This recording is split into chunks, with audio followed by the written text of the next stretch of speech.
hold on, we're coming in now. Let's welcome, of course, Victor, the president of the Artists Coalition of TNT, as we treat with the ban of events, namely the Brown Lara Stadium, now the Hisley Crawford and Jean Pierre Complex, popular venues for some of the major events. We're talking major, especially the Lara facility, and for some of the parties that start the Carnival, it takes place right there at the Hisley Crawford. So we find ourselves in a very interesting place, Victor, and you being the president of the Artists Coalition of TNT, you would bring, I'm sure, a much needed voice to this discussion. I had some ladies last week from the, they are more or less very happy with this ban because they for years been lobbying against noise. So I'm glad that we're able to balance the conversation. Right. What's the general sentiment and feel within the industry on this very recent development and decision? And of course, good morning to you, Victor. Hi, good morning to you and Trinidad and Tobago. Okay.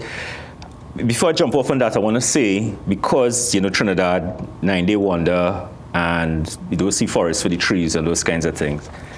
The real issues with the Carnival, we have to understand they have big issues with the Carnival. There's a continued loss of spectacle and variety due to a generational loss of traditional artisan skill. So we need to create guilds of wire benders, king and queen making, decoration, etc., to pass on skills and those kind of things so that the spectacle part of the mass is seen about. 2, the continued marginalization of black and brown, especially urban working class people as producers in the Carnival continues to be a serious thing. The people who created the Carnival are now frozen out of the Carnival as creators, economically and otherwise. 3, continued lack of basic international best practice enablers in the creative sector, which that means legislation, policy, institutional things and those kinds of things, infrastructure, all of those kinds of things, which leads to all kinds of downstream issues and the fact that we are not able to participate in the $3.14 trillion entertainment industry internationally because we have not put certain things in place locally. And that would include things like arts councils with grant funding for practitioners who in any creative field, music, mass making, whatever, so they could access that seed capital to do stuff, to enter. 4, the need for concentrated funding for the traditional mass fraternity as one of the primary carriers of indigenous legacy and spectacle in the Carnival. Fancy Indians, sailor mass, jazz, peregrinades, and those kinds of things.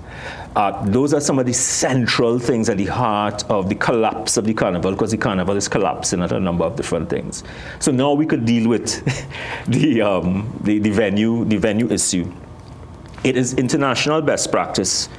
Most venues and stadia on the planet, large venues and stuff, are multi-purpose, right? They have sports, but they also have different kinds of gatherings, they have entertainment and those kinds of things. And there are protocols in place in all of those venues as regards entertainment use and those kinds of things in terms of venue maintenance, damage to the facility, insurance and those kinds of things, noise control, traffic, its relationship with the residential and other communities around it and those kinds of things. That is what is normally put in place. The issue is in Trinidad and Tobago, as in a lot of other things, is the kind of Ike-Vai nature how we go about things. So we build stadia and those kinds of things, and we don't have any business models, no programmatics, no institutional managers, nothing around those kinds of things. There are no plans for sustainability or any of those kinds of things. So you have a whole set of national stadia all over the country and those kind of things, but you still have homeless sporting organizations and homeless legendary academies, sporting academies and those kinds of things. And the stadiums are there unused and white elephants with tree growing out of the side of buildings and all those kinds of things.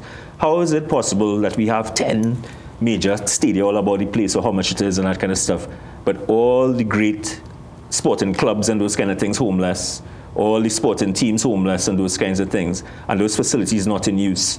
And so that's the big picture, is that we don't have plans for those things. And because we don't have plans, we don't have proper professional, trained institutional managers whose job is to make sure these things are working and inhabited 365, 24/7 24/7, which would include entertainment, which would include all those kind of things with all the best practice protocols in place. And that is, so as part of a larger issue that we have in terms of, we have a number of meetings going on now, consultations with the sector going on now. We sent in things to the budget and those kinds of things. And we've asked for a summit with the government, right, with cabinet, especially the ones that interface with our sector. But do you feel that it's kind of like that summit or that conversation is kind of happening after the fact? Because we've asked for this since before before budget and right after the budget. Because there was clearly no consultation with some of these major decisions. Well, I mean, the thing is that,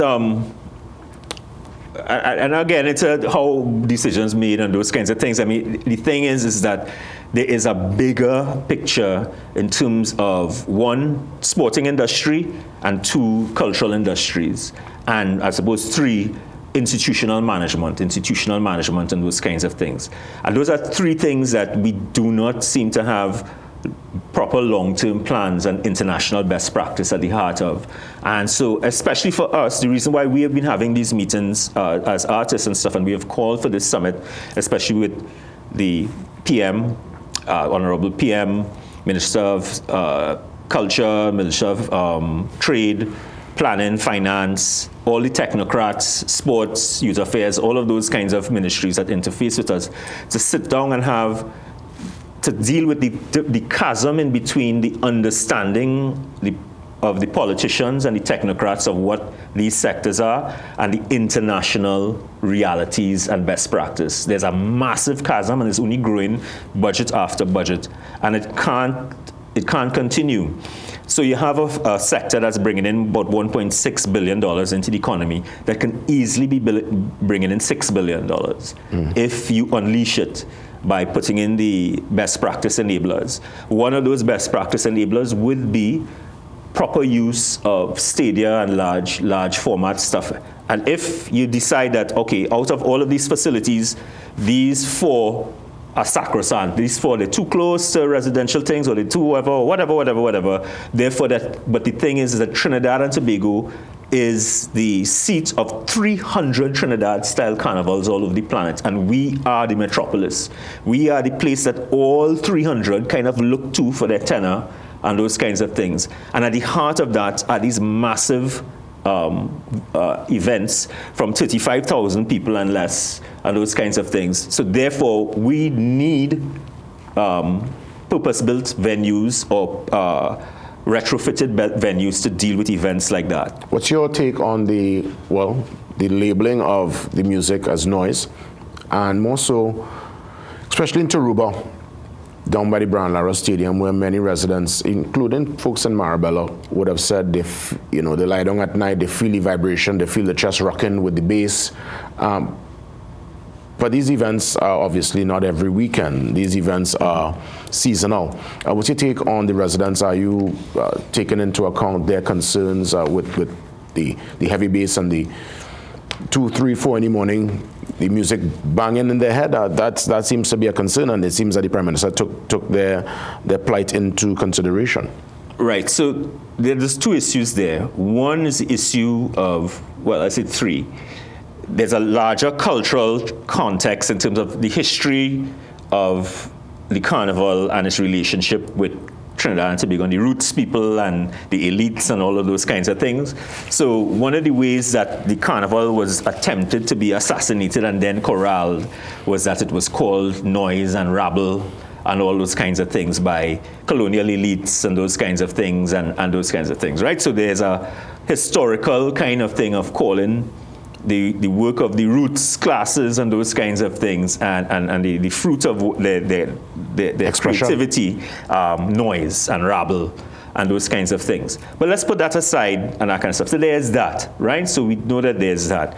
But two, there is an issue with noise in terms of, I have found as a practitioner and as a lay person, like I walk through the carnival on Carnival Monday and Tuesday, and what them trucks pumping out is dangerous. I mean, I am walking through, it's like, I said, like, all of these masqueraders going to have some serious problems, hearing problems, and those kind of things. I do not understand why, you know, and a lot of the Fetes too. Some of it is a little too ridiculous. I've had men going a little too far, and I know it's a competition between men in terms of noise and that kind of stuff. So even in my Juve band and that kind of stuff and those kind of things, we, you know what I mean? When was the big sound billionaire who's paved all the roads and thing again? Oh, Sammy? Junior. Yeah. When Junior and them passing, is their system against our system and those kind of things. And I had to tell people that, hey, yo, you know what I mean? You know? Because men want to, is that prowess to the hardest sound, the hardest bass. Yeah, but the thing is that there needs to be some noise protocols, simply because of there's more than enough vibes at lower levels. So the thing is that one, we need to kind of address some of the sound things and those kind of things and put into place the kind of dampeners, all the different kinds of things in the facilities and those kind of things to deal with those things. But the other part of it is that there needs to be ways to have dialogue with the communities where you have give and take, right? And so the give is that if we're having things that impact in community, what is the give back to communities at short term, right? So if you're going to be impacted 15 days of 365 days of the year, right? What is that? What is the give back to that community? But you're gonna get business coming through. We're gonna get so and so. We're gonna be doing certain gifts or certain kinds of things for the community and those kinds of things. So at least that there's a relationship with the community. So the community feels that, all right, I know that in 10 days of the year or 15 days of the year, X and Y is going to be happening and that kind of stuff. But we know that we're taken care of, or you know, and those kinds of things. And that is a mature creative industry, mature sporting industry, and a mature nation. Those are the kinds of conversations that we need to be having, dialogues. That's a very important point. Didn't even think about it from that angle. So thanks so much for sharing, because I think most folks in our community, if they even invited, given a ticket or just a recognition, they might be a bit more willing to allow this said event. And it's just be business. There are all kinds of ways to give back. Yeah. You know, it's like if we're coming into your community and we're doing stuff and thing that has some, you know, it's going to impact the community in some kind of way. Yeah. What is the give back to the community? That those kinds of things. And so those are mature kind of conversations that the nation needs to have at this moment. The limited time before we take that break, I know there would have been some post-budget recommendations. You just want to share a few with us? Right. So I already spoke about the Arts Council. Like, you know, it's a $3.14 trillion global industry. And that's only because they have all these enablers of legislation and those kind of things. So we need to have an arts council with seasonal, transparent grant funding for all the different types of art forms and those kinds of things that people can get the seed capital for their work. We need to have arts groups and arts representative groups cannot be homeless in Trinidad. Dance can't be homeless, theater can't be homeless. All these things can be homeless and that kind of stuff after 63 years of independence. Trillions of dollars spent in budget monies and those kinds of things, and after everything the arts have given to the country. So we're talking about Stadia and those kinds of things for sports and those kinds of things. Where are the homes for theatre and those kind of things where groups are resident and those kinds of things, in like how you have a British Film Academy on all these spaces, the Barbican and those kinds of things. So this year and for this term, we're trying to see if we can get facilities, artist colonies, hubs and those kinds of things for artists and those kinds of stuff. And we need to do things like ramp up the funding for the film sector.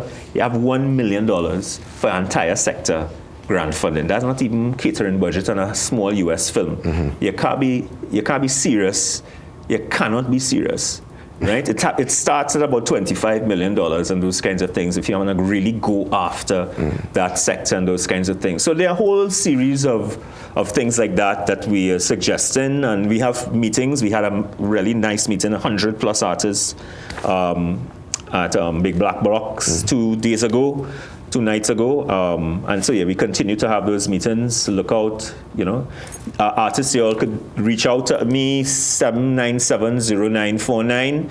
Reach out to the Artist Coalition, 7970949, so that we can huddle around these issues and stuff. Before we wrap up, Victor, I'm hearing, and I heard an utterance from Minister Surat Singh recently. He's out there in Brazil. He's mentioning that there's going to be conversation with the Chaguaramas Development Authority, CDA, to see if they could locate some venues down on that side. Do you think that is feasible? Because many were moving away from Chaguaramas when it comes to these bigger events because of the traffic nightmare and having to go through the bottleneck in Caronage.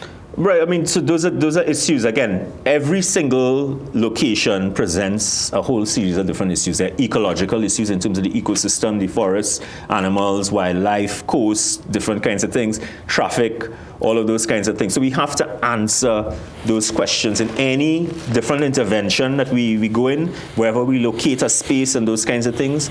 Those are the things. How people get to and from, how does the public get to and from, emergency, all of those kinds of things. They definitely will have to create, different roadways going into the coast and that kind of stuff. If that has to happen, that's going to impact the forests on the hills, all those, so every single motion we make has cause and effect and give and take. But again, the bigger picture is that there needs to be institutional management, professional institutional managers with programmatics and long-term sustainability and maintenance plans for all of these institutions and infrastructure, all the stadia, all those large public spaces and those kinds of things. Yeah. How do we pay for their upkeep? How do we sustain this? What are their relationship with the communities and with the legacy people and stakeholders that are part of them? Victor, touching base with us, the president of the Artists Coalition of TNT, on what is a very important talking point, and we must continue with these conversations, as Victor would have mentioned, is more than just the noise pollution and the banning of certain venues. It's a greater conversation to be had, and I'm happy that we got it started right here via the Morning Brew. We will take the pause. We come back and get into the Police and News segment with Officer Russell, already in the building.